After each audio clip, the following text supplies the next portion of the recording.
todos, hola a todos. Me da mucho gusto estar otra vez aquí con ustedes.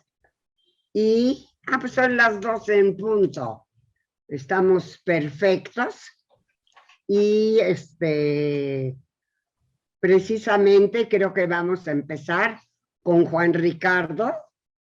¿Estás allí, Juan Ricardo, o todavía no estás ahí? Está y te contesta va a ser un milagro. Si no está y te contesta va a ser un buen milagro. Por eso le estoy preguntando si está allí. Pero yo creo que no. Ya está con nosotros, María. Perdón, estaba sin el micrófono, pero aquí estoy, no sé si me ven. Sí, claro, gracias. Ya veo, ya. Aquí estoy. Hola, saludos a todos. Te vamos a dar la palabra primero a ti para que Muchas nos hagas una reseña de lo que fue el Festival de Cine Judío, si todavía está, qué película, en fin, es tuyo el micrófono. Muchas gracias. Bueno, les comento que quisiera seguir hablando de películas excepcionalmente interesantes que han pasado en festivales judíos. Hablamos en el pasado del Festival de Miami, el Festival de Francia, el Festival de México, por supuesto. La semana pasada hablé de 3 documentales sumamente interesantes, bueno, en mi opinión. Ya les compartí los contenidos de esos documentales. Y quisiera seguir con algunas de esas películas. Una de ellas pasó tanto en Francia como en México. Estaba yo buscando coincidencias en las películas, a ver si se repetían, y en efecto, algunas que pasaron en Francia, pasaron en México, pasaron en Miami. Como les dije, el cine judío, el cine israelí también busca dónde proyectarse, y obviamente los festivales de cine judío son los lugares idóneos. Entonces, algunas películas sí coincidieron, no todas, ¿eh? Bueno, el día de hoy les quisiera hablar de otros documentales y uno de ficción muy interesante, y uno que se llama docuficción. Docuficción porque mezcla la realidad, cosas que sucedieron en la vida real, con elementos de ficción porque recrean al personaje. Se trata de una película que se llama El viaje de invierno, Winter Journey. Esta pasó en el Festival de Cine Judío de Francia. Le llaman docuficción, es de Dinamarca. Como verán, ese festival fue sumamente cosmopolita. Ya vimos que había películas de Italia, de Estados Unidos, de Israel, de Alemania. Esta vez les hablo de una película danesa, dirigida por un danés, Anders Ostergaard, y cuenta una historia sencilla pero muy bella, muy conmovedora, de un ciudadano danés que se naturalizó americano porque tuvo que huir de Europa cuando llegó el nazismo, cuando llegaron los nazis al poder. Dinamarca también se vio profundamente afectada y Claro. este hombre tuvo que salir de Alemania con su esposa. La película nos cuenta cómo a mediados de los años 1990, habían pasado casi 50 años de su salida de Europa, un día se le ocurre hablar con su hijo y le cuenta cómo fueron esos acontecimientos, cómo salió de Dinamarca con su esposa y cuál fue pues el periplo, todos los problemas que tuvieron que enfrentar y sobrellevar para llegar sanos y salvos a Estados Unidos y adaptarse a la vida americana. Se trata de un personaje real, el padre del escritor del libro, porque esto está basado en un libro, de Martin Goldsmith. Martin Goldsmith narra esta película. Nos habla de su propio padre y de lo que su padre le contó sobre su salida de Europa por la guerra, por la Segunda Guerra Mundial. Lo bonito es que combina la película la narración del autor Martin Goldsmith, que habla sobre su padre y su madre, y se combina con escenas recreadas con un actor que interpreta al padre de Martin Goldsmith. Y ese actor es el famosísimo y extraordinario intérprete Bruno Ganz. No sé si le suena el nombre Bruno Ganz, uno de los grandes actores de la cinematografía europea.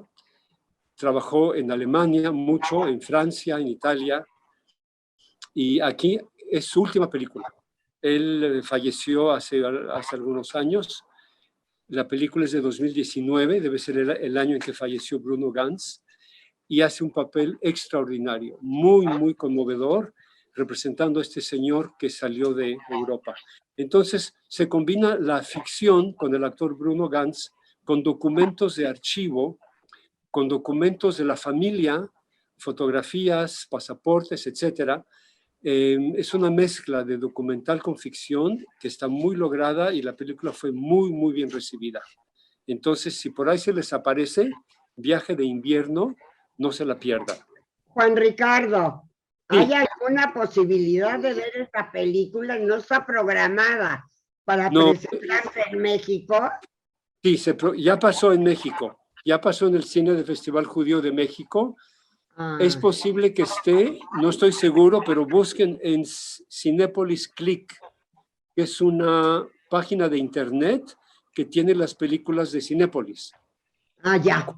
Cuesta algo, cuesta como 50 o 60 pesos, no es muy caro. Es posible que todavía esté. Esa es muy recomendable, se ve de veras muy bella esa película.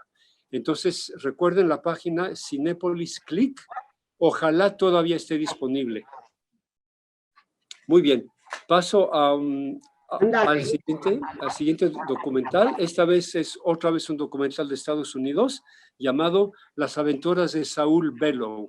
Como saben, Saul Bellow fue uno de los grandes escritores norteamericanos del siglo XX, judío, premio Nobel de Literatura. Y esta película nos cuenta la vida y la obra de Saul Bellow, poniendo un énfasis particular en la influencia que tuvo Bellow sobre la literatura estadounidense. Es un nombre enormemente prestigioso y tuvo una gran influencia sobre los escritores de su época y los que lo siguieron, por supuesto. Aquí presentan a Bellow, el personaje público, conocido de todos, pero también explican sus actitudes, sus ideas sobre temas importantes de política, cuestiones raciales, cuestiones de cómo los valores sexuales cambiaron en Estados Unidos y principalmente sobre su experiencia como inmigrado judío. Él fue un inmigrado judío que llegó a Estados Unidos y eso fue obviamente terriblemente importante en su vida y se refleja en su obra. El documental está hecho por un director llamado Asaf Galay y incluye testimonios profundos que vienen totalmente al caso. Entre otras personalidades, bueno, su hijo, Daniel Bellow, habla de su padre, y el escritor Philip Roth, seguramente han oído hablar de él, otro gran escritor judío de Estados Unidos. Un documental sumamente interesante sobre un autor muy importante. Y por último, si no me da tiempo de hablar de otra más, quisiera terminar con una película, otro documental. Como ven, no hubo carencia de documentales en este Festival de Francia. Este documental es de Egipto, hecho en Egipto y se llama Los judíos de Egipto. Nos dice, es en dos partes porque es bastante largo. La primera parte dura 1 hora y media y la segunda dura otra hora y media. En total 3 horas que se ve en 2 partes. La primera parte nos explica todo el pasado, es decir, la presencia de comunidades judías en Egipto durante 2000 años. Por 2000 años hubo presencia judía en Egipto, hubo una comunidad que existió y esa comunidad, explica el documental, desapareció casi completamente con la llegada de Gamal Abdel Nasser en 1956. se les dijo a los judíos que abandonaran sus bienes y sus posesiones y se fueran, se marcharan. Fueron expulsados de Egipto. No hubo una persecución como tal de tratar de matarlos, pero sí les dijeron no son bienvenidos, aunque su presencia aquí ya tenía 2000 años, les dijeron que se tenían que ir. Y entonces Egipto se quedó sin comunidad judía. La segunda parte de este documental, les recuerdo, se llama Los judíos de Egipto, dirigido por un egipcio, Amir Ramsés. Creo que no hay mejor nombre judío que Amir Ramsés. Cuenta cómo la comunidad judía regresa poco a poco a Egipto y se centra en un personaje extraordinario, una mujer llamada Magda Harun, que actualmente es la presidenta de la comunidad judía de Egipto. Y aborda este documental, esta segunda parte, la vida de los descendientes de los judíos que no se fueron, rehusaron irse, permanecieron ocultos y tuvieron descendientes que hoy día viven en Egipto. Entonces, a pesar de las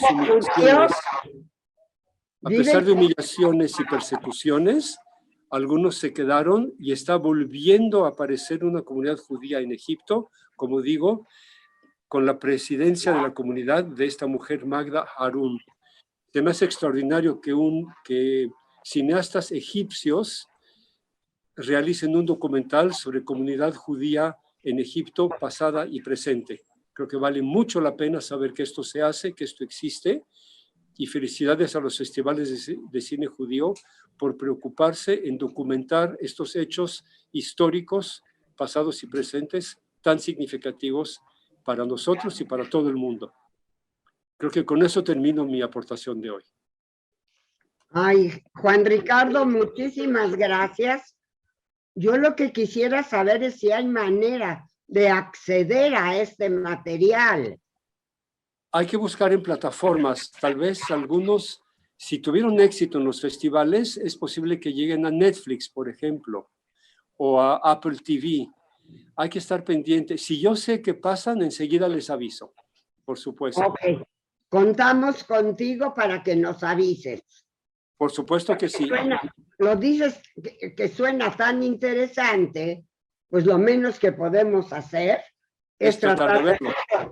Claro, quisiéramos verlos, sí, sí. Ojalá pudieras conectarnos, avisarnos si pasan, sí, si hay planes y si cualquier cosa. Yo te lo voy a agradecer muchísimo. Por supuesto. Les recuerdo que el viaje de invierno, estuvo en el Festival Judío de México. Tal vez todavía se encuentre en esa plataforma. Y tal vez algunos lo hayan visto. Porque sé que Isaac y Sarita vieron algunas películas del festival. No sé, no me dijeron nunca que habían visto ese documental. Bueno, muy bien. Pero me imagino que si lo vieron me lo van a comentar después de haber oído lo que tú dijiste. Pues con mucho gusto. Gracias por... No, gracias a ti. Gracias a ti. Hola, Sarita. ¿Cómo estás? Hola. Hola. Bueno, vamos a nuestra siguiente parte del programa. Pues la verdad es que teníamos varios temas y no sé si poner, creo que vamos a dejar a Isaac al final, ¿verdad, Judith? Así es, sí. Que dijimos, pero creo Daniel quería hablar acerca de los cosacos, de lo que está pasando ahorita en Ucrania y Rusia. Y le vamos a dar la palabra, solo quiero yo recomendarles para cuando Daniel acabe, y espero que pueda conseguirse, no sé dónde, hay un libro de uno de los escritores más grandes de la literatura en Yiddish, Sholem Asch. Sholem Asch tiene un libro que escribió un libro que se llama Kiddush Hashem. No sé cómo traducir, Kiddush Hashem. Si alguien me puede ayudar, Kiddush Hashem. Sacrificio por Dios. Kiddush Hashem. Morir en nombre de Dios. Sería morir en nombre de Dios. Ok. El caso es que morir por Dios, morir por...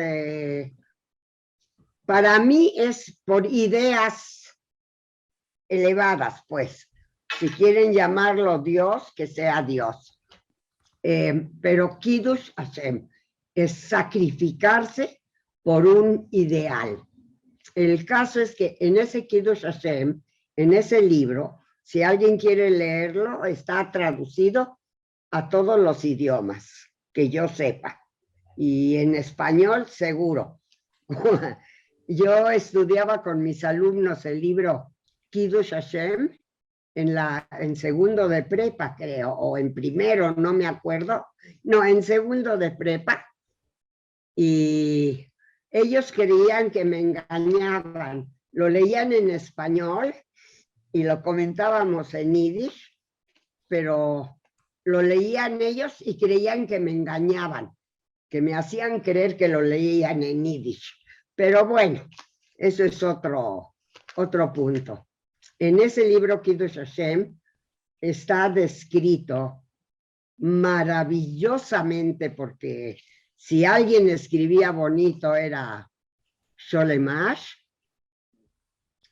Está descrito maravillosa todo lo que pasaron, cuál fue la historia de los judíos en Polonia en tiempo de los cosacos. Entonces, como que se presta para el tema que va a tocar Daniel ahorita y que es de suma actualidad. Daniel, te doy la palabra. Acuérdate que tienes tiempo limitado, como todos. Adelante. Tienes la palabra. Explica lo que vas a hablar.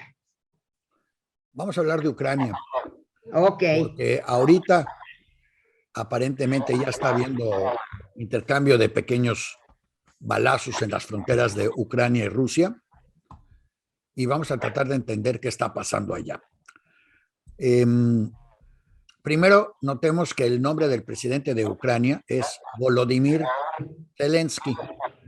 El de Rusia es Vladimir Putin. Me gusta más el Zelensky que el Putin, pero en fin, Volodymyr y Vladimir son el mismo nombre, pronunciado diferente. Volodymyr, su segundo nombre se llama Volodymyr Alexandrovich Zelensky. Y sus hijos, su esposa se llama Oleana Zelenska y sus hijos son Alexandra y Rima Zelenska. No es que sea importante más allá de que son nombres rusos. ¿Por qué lo subrayo? Bueno, porque el libro de Sholemash, el cual además en este programa y en Diario Judío hay un link especialmente preparado para el programa de hoy y para adelante, que ustedes pueden entrar y buscar este libro en Amazon. No tienen que hacer más que llegar a Diario Judío, buscar el libro de la semana y ahí está el link para que lo puedan comprar. Este libro habla de la rebelión de Khmelnytsky, un cosaco de familia noble a la que los nobles polacos le hicieron fuchis, y entonces Khmelnytsky se enojó y organizó un levantamiento popular, el pueblo. ¿Recuerdan esa frase? Hoy está muy de moda el pueblo en Estados Unidos, el pueblo en México, el pueblo en todos lados, el pueblo en Quebec, el pueblo, siempre el pueblo. Entonces, este pueblo se levantó con Khmelnytsky contra los polacos, que eran el imperio en ese momento, el imperio polaco. Y los polacos, nada tontos, vivían tranquilamente en París, la nobleza polaca, y tenían en sus tierras, en sus enormes latifundios, tenían administradores, como obviamente los que sabían leer y escribir en Polonia eran los curas a los que la nobleza no les confiaba. o los nobleza que no estaba ahí, pues solo quedaban los judíos que sabían por lo menos restar y sumar. Y entonces los judíos eran los administradores de las haciendas de los nobles. Esto lo sabía perfectamente bien Khmelnytsky, pero sin embargo, al hacer el levantamiento, para no perder tiempo en detalles, le dijo a toda la gente, la nobleza polaca nos vendió como esclavos a los judíos y hay que liberarnos de ellos. Y se armó algo similar prácticamente a lo que pasó en la Segunda Guerra, con el agregado también similar a lo que pasó en la Segunda Guerra, que era que cada vez que la suerte de los judíos dependía de los polacos los volvían a traicionar.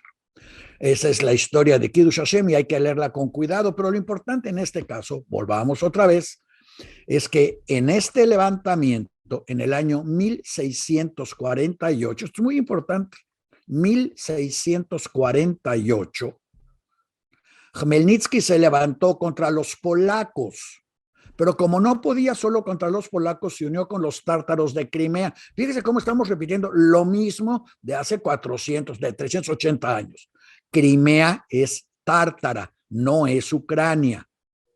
Pero junto con los tártaros se levantaron. ¿Por qué participaron los tártaros? Porque el negocio de esa época era tomar esclavos y venderlos. Las comunidades sefaradís de Bulgaria hicieron fondos, también las de Turquía juntaron fondos para comprar a los esclavos ashkenazim que traían los tártaros. No era nada personal, era ahí están y los tomamos. No era nada personal que cuando se rompió la relación, los tártaros siguieron llevándose gente para venderla como esclavos, nada más que ahora eran ucranianos y cosacos. Bueno, el caso es que cuando los tártaros y los cosacos ya no estuvieron totalmente de acuerdo en quién vendía a quién, porque a los cosacos no les hacía gracia que los tártaros vendieran a los ucranianos como esclavos a los búlgaros, quisieron romper la relación y para romperla se unieron y llamaron a los rusos. En 1657, por llamado de los ucranianos, los rusos tomaron posesión de Ucrania. Sacaron a los polacos, sacaron a los tártaros y se quedaron con los cosacos, que a partir de entonces, y como verán hasta prácticamente 1941, fueron los soldados más salvajes del Imperio Soviético y siempre, bueno, del Imperio Zarista, y siempre del lado de las peores causas, nunca de las buenas. Bueno, si es que hay buenas o malas, el caso es que si alguien quería una masacre, había que llamar a los cosacos, ellos se hacían cargo, siempre de asesinar a diestra y siniestra. Además, hay una diferencia de religión. Como ustedes seguramente saben, Polonia era el bastión del catolicismo en el oriente. Ucrania era el bastión de la iglesia ruso ortodoxa de oriente. Entonces, ya de entrada, polacos y ucranianos, pues los dos eran católicos, pero no más que primos lejanos y no se querían mucho. En fin, esta historia, quienes lean Kiddush Hashem van a saber que la destrucción fue increíble y solo los nazis pudieron superar las porquerías que hizo Khmelnytsky y su gente a las comunidades judías. Solo como unos datos, prácticamente el 90% de las comunidades judías al oeste del Dnieper desaparecieron. Es donde vivían los cosacos. No quedó nadie. Y del este se salvó el 10%. Surgieron dos falsos mesías que dijeron que ya eran Jesús y venía de regreso para salvar a los pocos que quedaban. En la historia polaca, sin embargo, esto se conoce como la destrucción. Prácticamente a lo mejor hasta lo podríamos convertir en el holocausto, porque terminó la edad de oro de los polacos en un verdadero baño de sangre. A los polacos les fue tan o igual de mal como a los judíos, porque los ucranianos arrasaron con odio jarocho contra todos.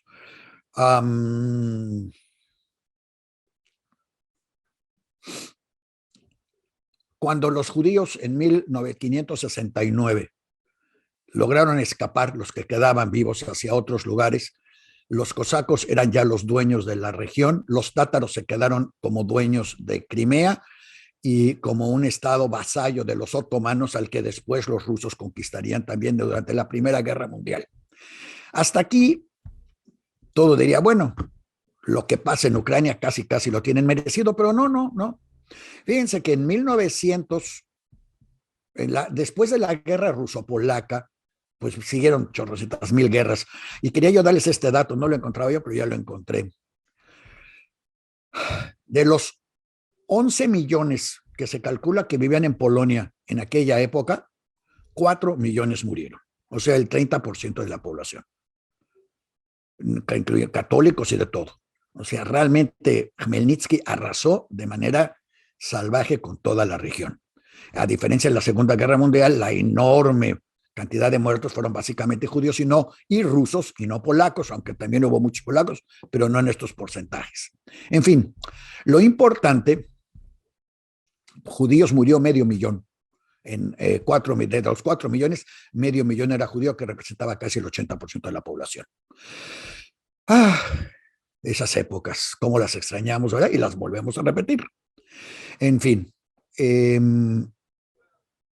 aparentemente, después de todo lo que sucedió y que los zares rusos tomaron posesión de Ucrania y que los cosacos se volvieron la mano derecha de los rusos, en 1917 fueron las tropas cosacas, bueno, primero en 1904, 1905 fueron las tropas cosacas las que destruyeron el primer levantamiento socialista contra los zares, lo que generó el levantamiento comunista. Se lo debemos a los cosacos.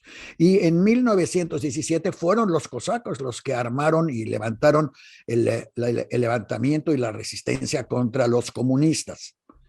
En 1941, el 22 de junio, para ser específicos, los nazis atacaron con la Operación Barbarroja la Unión Soviética.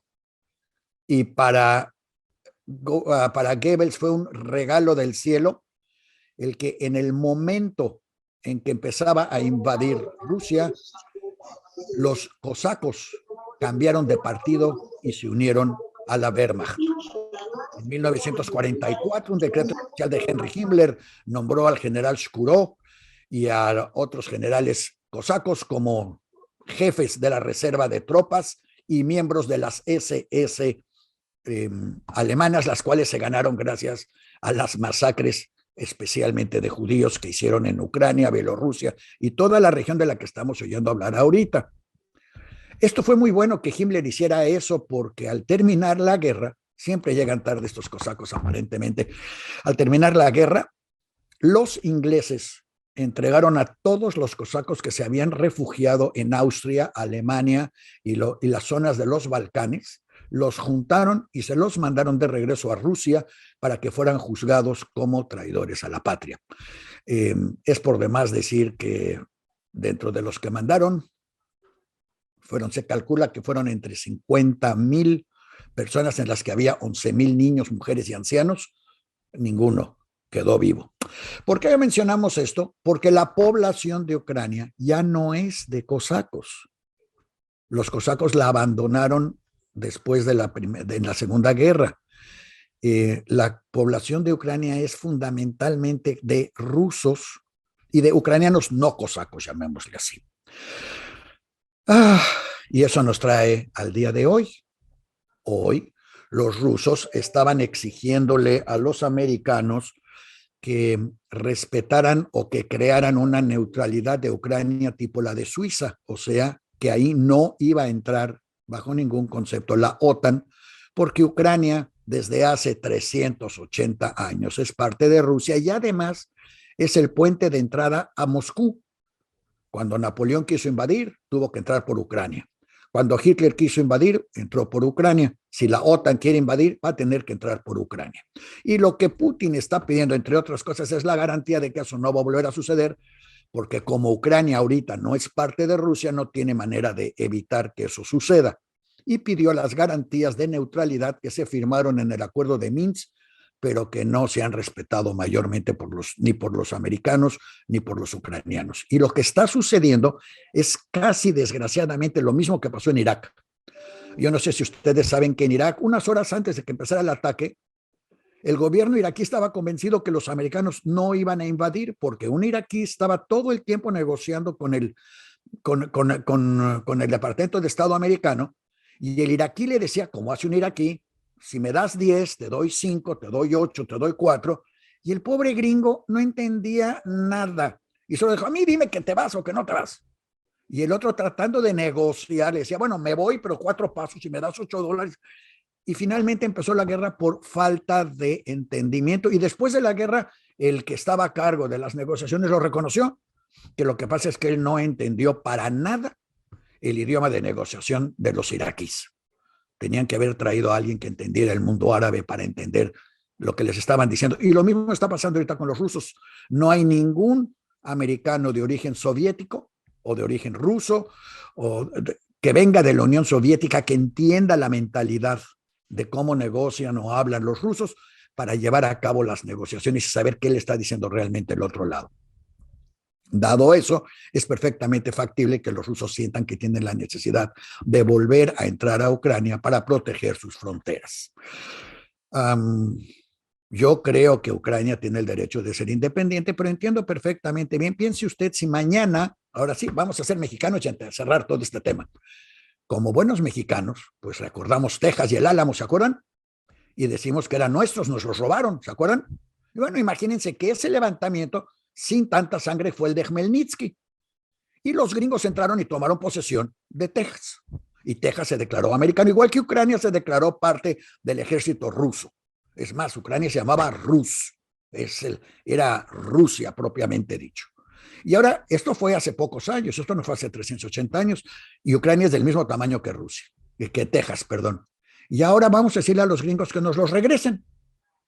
Yo quiero ver con qué sonrisa el Departamento de Estado nos regresa a Texas, pues porque tenemos razón. Pues no nos lo va a regresar.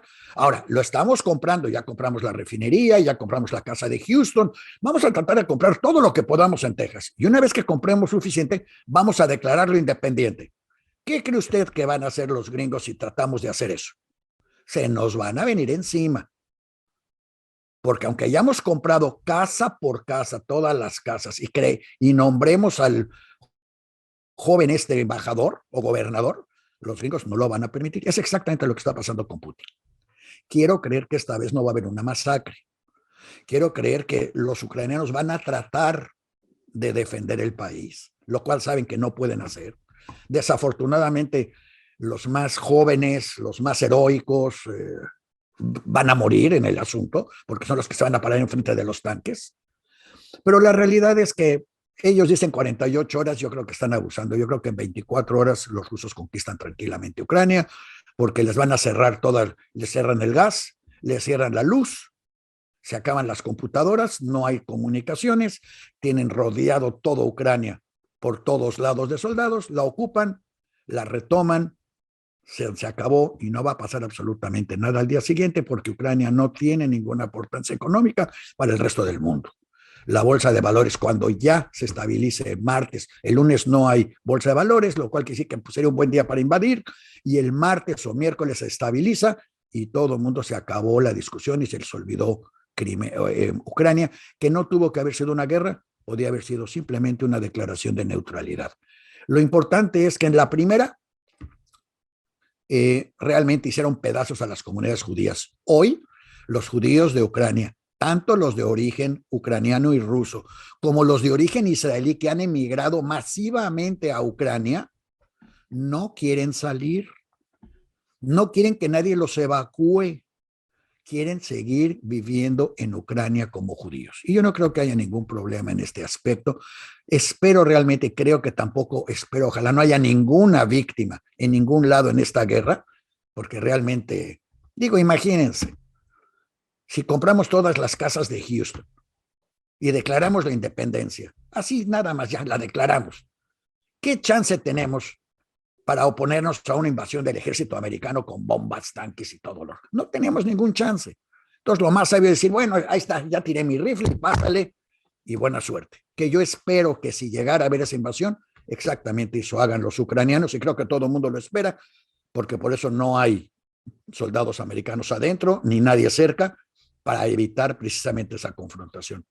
Por otro lado, si alguien empieza a entender un poco a los rusos, va a saber que todo lo que hay que hacer es firmar ese tratado, no es entregar a Ucrania, no es Múnich, no es Checoslovaquia. Es simplemente una garantía de que la OTAN no va a poner cohetes en Ucrania que puedan llegar directamente a Moscú, aunque en realidad también es una broma, porque ahora hasta los avioncitos chiquitos pueden llegar volando sin necesidad de nada. Pero en fin, esa es la historia de Ucrania hoy, esa es la relación de Ucrania con los judíos, que además, vale la pena recordar, el presidente de Ucrania es judío, lo cual a Khmelnytsky lo revolvería en su tumba. Pero esa es la historia. Repetimos casi la misma historia, pero con actores diferentes. Hoy no hay polacos en Ucrania, nadie va a traicionar a nadie. Los polacos, que son de derecha, por cierto, bueno, populistas, el gobierno polaco populista está aprovechando para sacarle dinero a los gringos y no va a hacer absolutamente nada como siempre. En fin, si alguien tiene algún comentario, duda, pregunta, estamos a sus órdenes. Hoy nada más queríamos traer la conexión Ucrania-judaísmo hoy y comparar Ucrania con Texas y México para hacerlo un poco más normal, más propio, más cercano a todos nosotros lo que está pasando en Ucrania y entenderlo desde otra perspectiva. Espero haberlo logrado. Muchas gracias, Daniel. Muy agradable y muy interesante la explicación que nos das. Creo que a muchos nos queda más claro lo que está sucediendo. Gracias. Totalmente, Jean Vicente. Daniel, yo te quiero dar las gracias. Estuvo muy interesante la clase de historia que nos diste y me parece que es el momento oportuno, dado que ahorita está sucediendo, y nos diste una orientación del momento. Muchas gracias, Daniel. Si alguien tiene una pregunta o un comentario, ese es el momento, porque para después pasar a otro tema. Soy Ariel. Sí. Quisiera felicitar a Daniel por la exposición, de veras muy bien resumida y que nos pone en la actualidad con todas las referencias que vienen al caso en una forma sumamente explícita.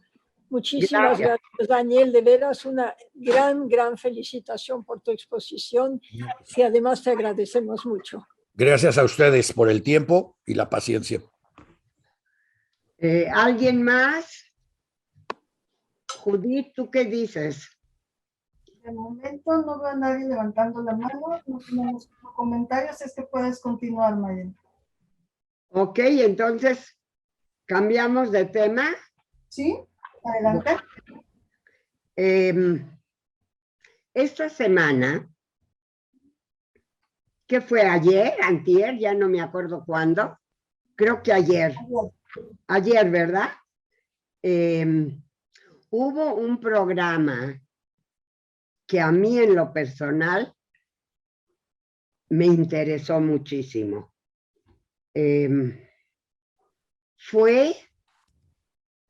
Creo que el de la idea fue el señor, ¿cómo se llama? Gallicot, que vive en San Diego, si no me equivoco. Corríjanme si me equivoco. Desarrolló un plan para dar a conocer, para que se conozcan todas las comunidades de judíos que hay en México y San Diego. Es decir, hay comunidades grandes, chicas, medianas, de todos los tamaños, que no tienen ninguna relación entre sí. Tengo entendido que el plan es buscar comunicación, enterarnos cómo viven ellos que se enteren cómo vivimos nosotros. Claro, cada quien tiene su ciudadanía, pero hay gente sé que están incluidas comunidades de Estados Unidos. No sé, desafortunadamente, no pude ver el programa desde el principio porque estaba yo en otra actividad, pero espero que Isaac, si le doy la palabra, nos va a hacer el favor de explicarnos en qué consiste este programa, qué es lo que quieren y por qué lo están haciendo, de qué se trata, cuál es la tirada de esta nueva actividad que creo, por lo que sé hasta ahorita, es algo muy positivo, poner en contacto a comunidades judías que no tienen relación entre sí, a lo mejor ni saben una de otra, pero sé que entrevistaron, yo alcancé apenitas uno o dos, creo que me tocó Tulum, no sé, Mérida, algo así, que yo ni sabía que había una comunidad organizada en varios provincias de México. Isaac, ¿estás por allí? Isaac. Sí estoy. Oh, Sí estoy. No me asustes. Estamos. Quizás puedas explicar mejor cuál es este proyecto y cuál es la tirada de este proyecto, cuál es la finalidad, cuál es el ideal, porque creo que Diario Judío está metido en el proyecto. ¿Estoy bien o me regreso? Regrésate, no sé a dónde te vayas a regresar, o sea, pero a ver. Ok, entonces te doy la palabra y por favor explícanos de qué se trata el plan del señor, es el señor Galikov, ¿no? A ver, vamos por partes. Sí. México, cuando la gente habla de la comunidad judía de México, normalmente habla de la comunidad judía que está en la Ciudad de México, Sí. donde está el 98% de la comunidad, podríamos decir, dividida en 5 o 6 comunidades, depende cómo lo quieran ver, en ese sentido, pero se habla de esto. Alguien menciona de repente Guadalajara y alguien menciona de repente Monterrey. Y Guadalajara se maneja como la comunidad judía de Guadalajara. Ojo, hay 2 comunidades judías en Guadalajara, hay 30 personas y son 2 comunidades. Digo, nada más para que quede eso. Y Monterrey, ahí va, por eso, ¿no? Bueno, no hay 30, hay un poco más en ese sentido. Y de repente se habla de muchos que se fueron mexicanos, que se fueron a Cancún a vivir en algún momento y crearon también su comunidad. Un ejemplo de otra que se creó fue la de Tijuana, de mucha gente que se fue a Tijuana. ¿Qué sucede? O sea, por ahí del 80 todos vivían en Tijuana e iban a San Diego y tenían algunos casas en San Diego y vivían y el KEN, lo que era la organización juvenil, el centro de reunión, estaba primero en Tijuana, pero ya tenían una sucursal en San Diego, ¿sí? Pero yo recuerdo que en el 80 y tantos fuimos a Tijuana y las actividades, y nos reuníamos, y estábamos en Tijuana y nos cruzábamos a San Diego. Hoy la situación es al revés, viven en San Diego y algunos en Tijuana y todo. Por eso también dentro de esta mezcolanza se incluye San Diego, pero de esa nos podría hablar más Daniel y todo eso, pero la mayoría son Tijuana, San Diego, ¿sí? De origen mexicano, porque también hay comunidad. Daniel, ¿quiere decir algo? Di. No se te oye porque tienes el micrófono apagado, así que sí puedes seguir hablando. Puedes seguir hablando con el micrófono apagado, Daniel. No Nadie te existe oye, así que no hay problema, si no hay peleitos. No existe una comunidad Tijuana-San Diego. Existe una comunidad de mexicanos en San Diego, casi todos de origen sefaradí, y una comunidad, bueno, hay mexicanos en San Diego, pero en otra parte de San Diego de origen Ciudad de México. La comunidad de Tijuana como tal hoy es mayoritariamente una comunidad de estadounidenses que viven en Tijuana. Es muy importante eso, hablan inglés, ocupan el edificio de la comunidad de Tijuana, pero son prácticamente americanos que viven en Tijuana y Ensenada, Rosarito, debido a los costos. No pueden pagar el costo de vivir en California. Parejas jóvenes en las que él sale a trabajar al sur de California durante la semana y regresa jueves, viernes, sábado, o los que trabajan desde lejos pueden vivir mucho más barato en el sur de la frontera. Gracias. Síguele, Isaac. Perfecto. Bueno, entonces, como les decía, principalmente en ese sentido, hay una comunidad Tijuana, otra en San Diego, mucho mexicano que se fue para allá y por eso se incluyó esa parte hacia esta reunión de comunidades judías de México. Lógico, hay comunidad americana, hay todo esto, esos no están. Curiosamente, hay otras comunidades que se han ido dando en diferentes lugares de México. Unas porque se volvieron judíos o se sienten judíos o son judíos, otras porque han sido gente que se ha ido a vivir ahí, como es el caso de la comunidad de Mérida, ¿sí? Otras donde llegan muchos judíos, se llaman comunidades, podríamos decir, pasajeras o de vacaciones, ¿sí? Donde existía muy fuerte la de Los Cabos, Tulum, en un momento dado Cancún, de gente que llegan muchos judíos y que quieren estar ahí, o sea, Acapulco, no hay una comunidad de judíos en Acapulco, pocos viven, bueno, durante 2 años vivieron ahorita muchos judíos en Acapulco, pero eran de México que tienen sus departamentos en Acapulco o Valle de Bravo, donde apenas están querían crear unos de algunos que se fueron a vivir a Valle Bravo en un estilo kibutz y quieren, Atiza, se llama Atiza, y quieren crear su comunidad ahí. Próximamente tendremos la de Ixtapan de la Sal con la ciudad de la Torá, pero todos son como, esas son muy de momento, ¿no? Pero hay otras que sí están integrados y se están buscando quedarse como comunidad.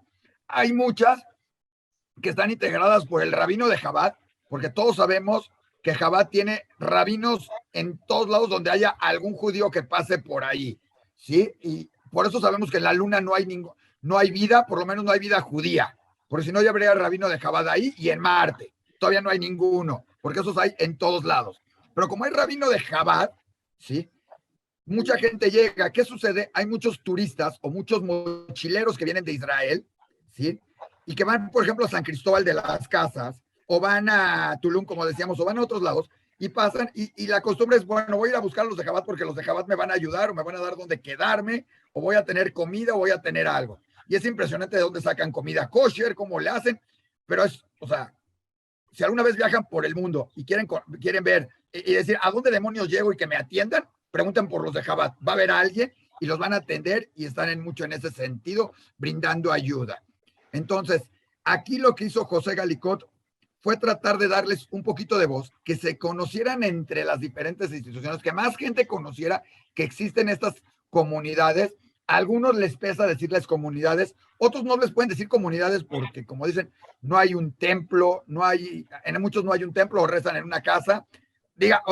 Ojo, uno de los principales conceptos para tener comunidad normalmente se llama tener un cementerio, ¿sí? Es lo primero que establece que hay una comunidad judía en un cierto lugar. Es como un plus ahí, ¿sí? En muchos de estos lugares no hay un cementerio judío. Normalmente si alguien fallece, los traen a México y aquí se les entierra, ¿no?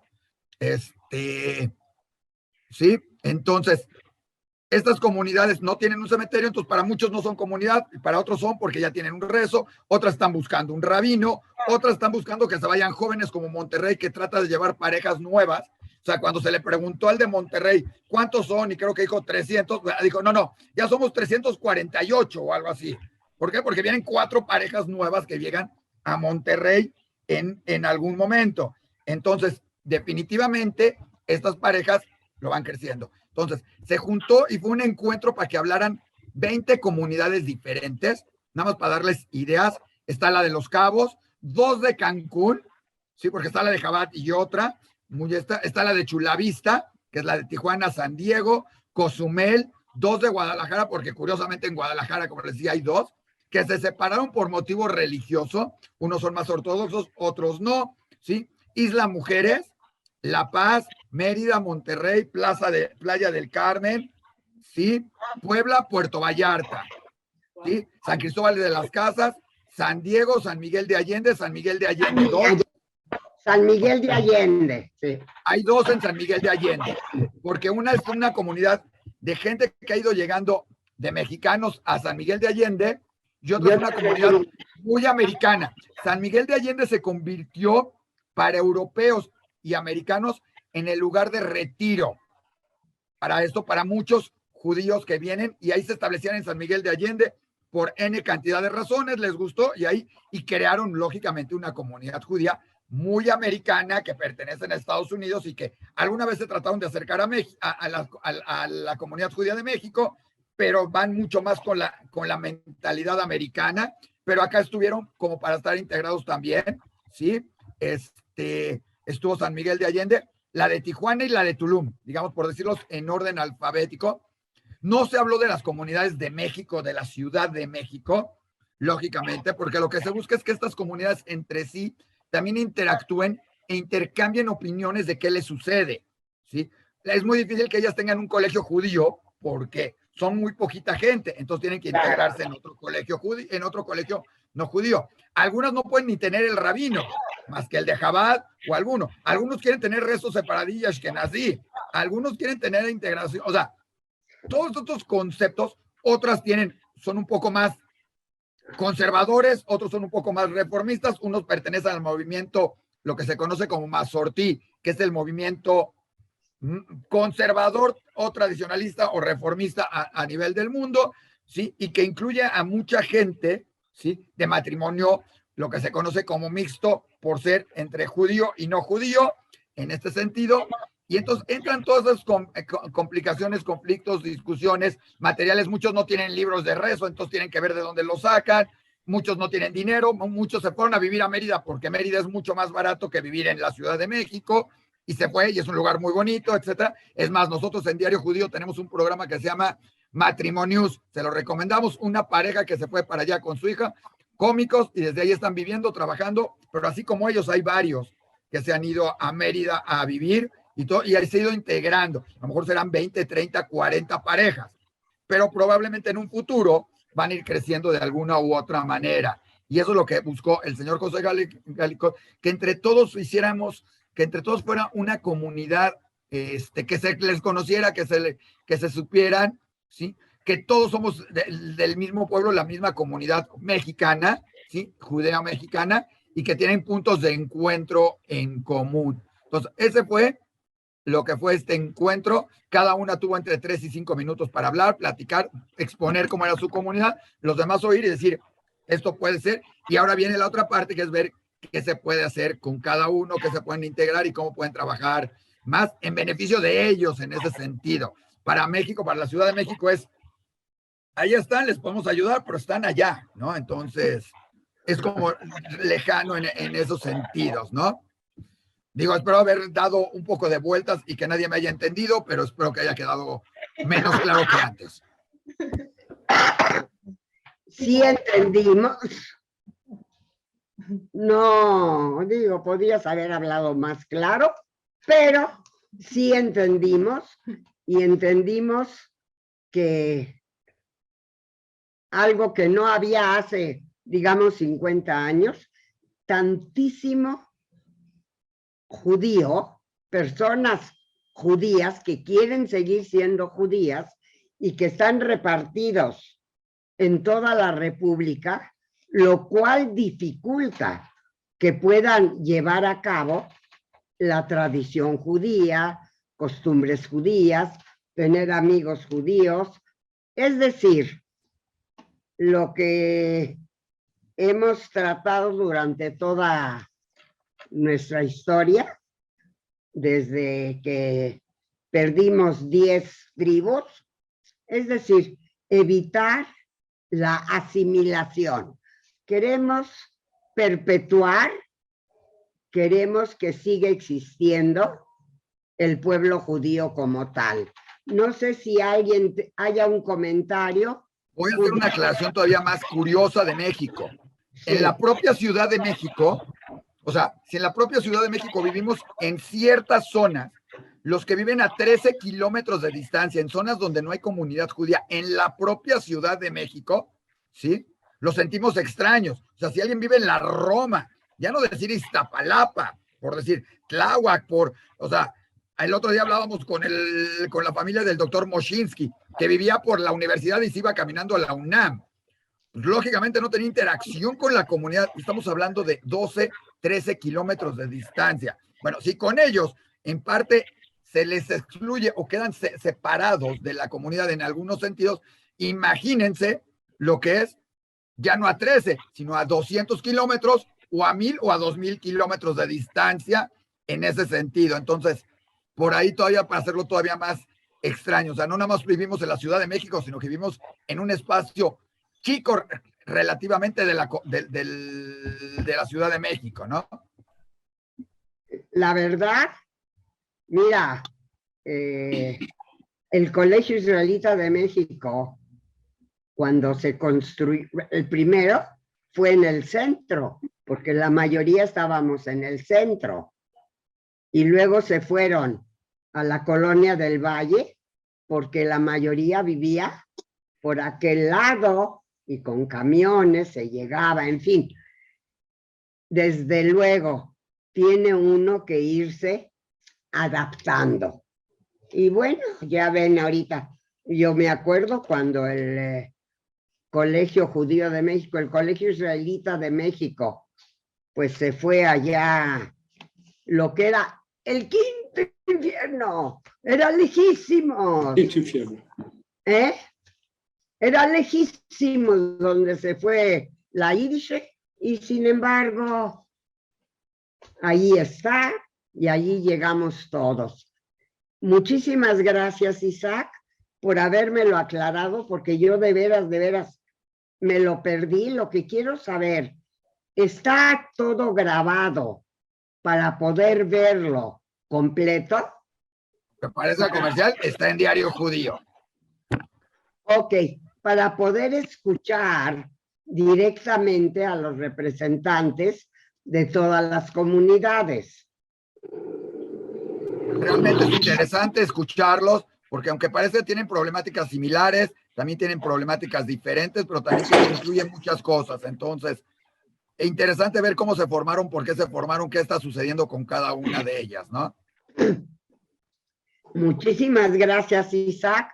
Como verán ustedes, esta vez fue un programa un poco diferente.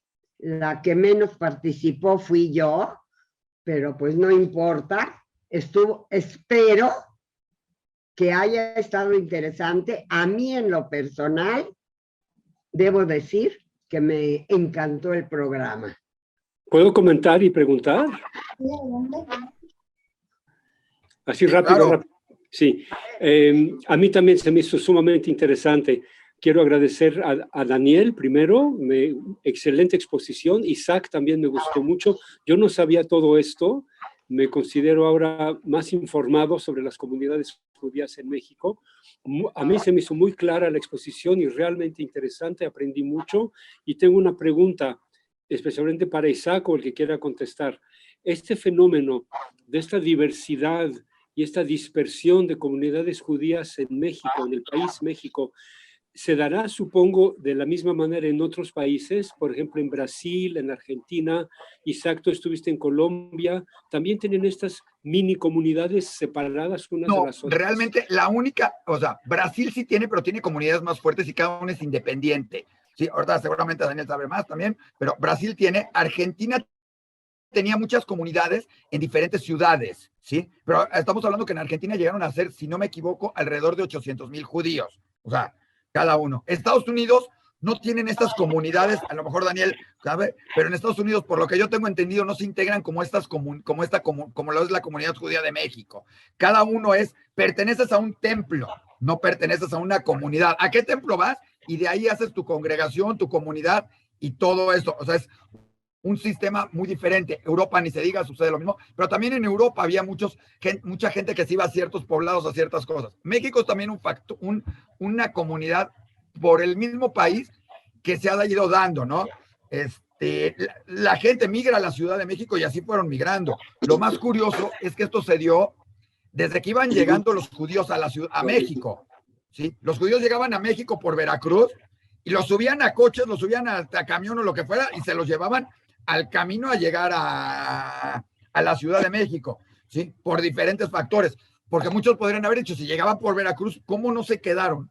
Y vivieron en Veracruz gran parte, y la mayor parte de los que estaban en Veracruz estaban ahí para recibir a los que iban llegando en los barcos, no porque quisieran vivir en Veracruz, o sea, en Veracruz, ojo, quedaron muchos que quedaron por ahí de hijos, etcétera, etcétera. Pero en el camino de Veracruz a México, tampoco te encuentras hoy en día muchas comunidades que se hubieran formado, que fueron dejando camino, ¿sí? Hubo una comunidad que se supone en Taxco, pero que esa es de la época de la conquista.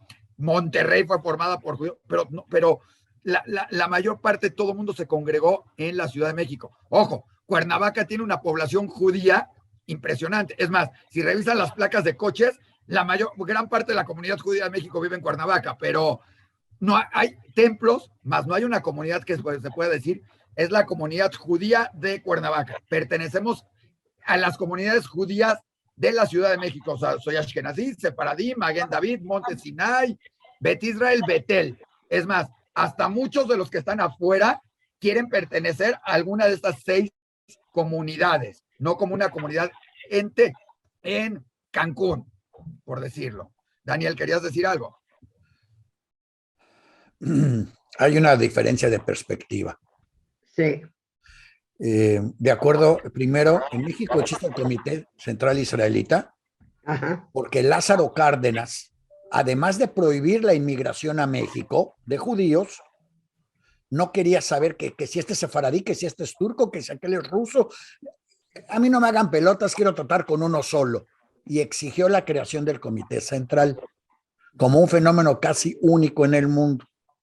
Ahora, el Comité Central, en realidad, lo único que debería de ser es nada más el medio de representación de los diferentes sectores y comunidades de la comunidad en general ante el gobierno de México. Esa es, en teoría, su única función. Claro que, como en todo, cuando se crea una institución, pues esta trata de abarcar más allá. La teoría de este encuentro de comunidades es que se unan al Comité Central o que el Comité Central las reciba, lo cual no va a suceder, por lo menos no con este Comité Central y no con estas comunidades, porque tendrían que abrirse a muchas otras cosas. Si no me equivoco, Bet Israel no está en el Comité Central. Sí está en Bet, ahí sí está Bet Israel en Comité Central como una comunidad. Cuestiones económicas, sociales, políticas. Ok, gracias. O sea, ojo, la Por política sí es parte cuando se reúnen los presidentes o sea, está, digamos, en el organigrama están 4 acá, 2 más aquí abajito, otras 2 por acá al ladito, otras 3, pero cuando se reúnen los presidentes de las comunidades, sí se reúne con el mismo peso, por decir, las 5 comunidades. En realidad, este tipo de organización ha permitido concentrar un montón de poder en los presidentes de ciertos sectores y darle un gran interés a ser presidente, porque ser presidente de una comunidad te da acceso al gobierno central y sus prerrogativas. En Estados Unidos, cada comunidad, cada persona se organiza como mejor puede. Entonces hay comunidades seculares que de acuerdo a tu definición no podrían existir en México. Porque no tienen panteones, usan el que hay y a veces hasta usan panteones Goim o no. Ay, no, hay panteón de Betel. Por eso, pero esa no es secular. Bueno, no es secular. Gracias. Pero es lo más secular que hay en México. Por eso, pero no es secular. Entonces, esto ha creado o está creando una desviación.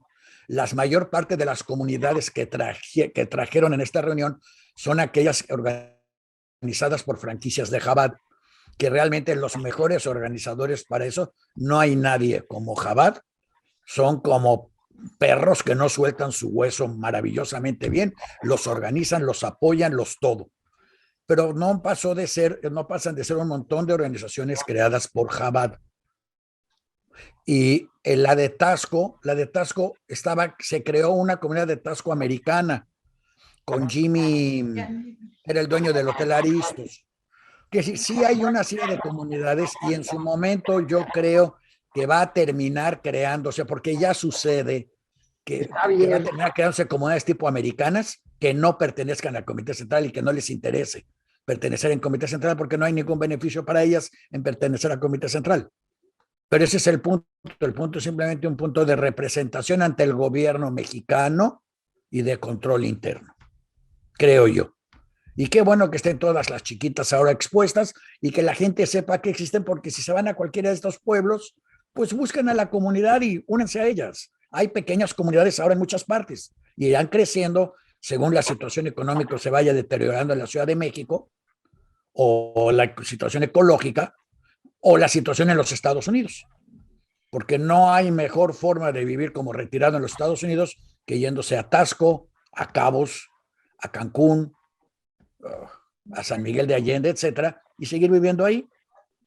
Y son comunidades con amplios recursos porque vienen de retirados americanos que ayudan localmente y que si se trabajara junto con ellos sería muy productivo para todos, creo yo. Ok, creo que ya se nos está acabando el tiempo. Yo de veras agradezco profundamente que nos hayan permitido tomar más tiempo para poder acabar esta plática. Espero que el programa se les haya hecho interesante, que haya estado interesante para todos y que yo aprendí mucho.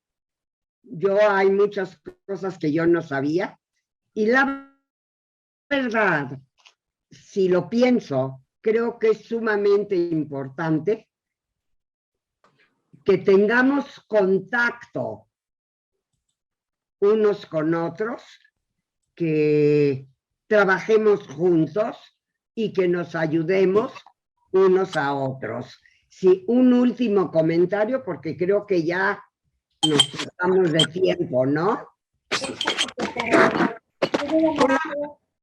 ¿Quién quiere? ¿Alguien quiere hablar? Sí, Ariel. Sí, adelante. Sí, para agradecer pues a todos los que participaron en este interesantísimo programa. Yo, como tú, Maya, aprendí muchísimo y de veras que me enriqueció en todos sentidos todo lo que se expuso y de lo que pues voy a tratar de retener, porque es verdad muy, muy interesante. Muchísimas gracias por este programa, que es un foro de información y de debate que resulta muy enriquecedor. Gracias, Ariel, de veras, tu apoyo es fantástico y de veras yo espero que transmitir respeto, cariño entre todas las comunidades y un profundo agradecimiento a este gran país, México, que no solo nos abrió las puertas, sino que nos dio la posibilidad de vivir como queríamos, como judíos, como personas, como todo. De veras, estoy muy emocionada y siento que aprendí mucho de este programa. ¿Alguien más quiere comentar? Shabbat shalom a todos. Bueno, Shabbat shabbat a todos. Agur Chávez. Una buena semana, un buen fin de semana, que todos estemos todavía presentes la semana que entra. Voy a buscar temas que sean interesantes y que podamos todos apreciar. Y quienes quieran conocer otros temas, sí, acabamos de inaugurar un nuevo programa que no tiene nada que ver con este, que se llama Noticias del Bienestar, y que usted puede escuchar si se va a tijuanotas.com, y ahí puede escuchar el nuevo programa de Noticias del Bienestar. Es un programa en el que básicamente lo que les pedimos es que si no les gusta, se lo manden a sus enemigos. Y si sí les gusta, se lo manden a sus amigos, y donde tienen ustedes el derecho de no estar de acuerdo con lo que digamos, y nosotros vamos a defender su derecho a vivir en el error. Ok, Muchísimas gracias, Judith. Maya, antes de despedirnos, darle las gracias a todos los que participaron, a los que nos están escuchando y recordarles que una reseña del libro de Sholemash la pueden encontrar en diariojudío.com, así como el programa de las comunidades. Está grabado y está en diariojudío.com, ahí lo pueden escuchar, y que nos acompañen, que se suscriban a este programa para que sigan viéndolo y se estén enterados de todo lo que va a venir cada semana. Nosotros les mandamos un aviso, les recordamos el programa y les decimos de qué va a tratar. Y los esperamos. Escríbanos a diariojudío.com, info@diariojudío.com, y con todo gusto estarán informados de todo esto. Pueden seguirnos también en nuestro... Muchas gracias. Gracias. Salud. Buena suerte. Felicidad a todos.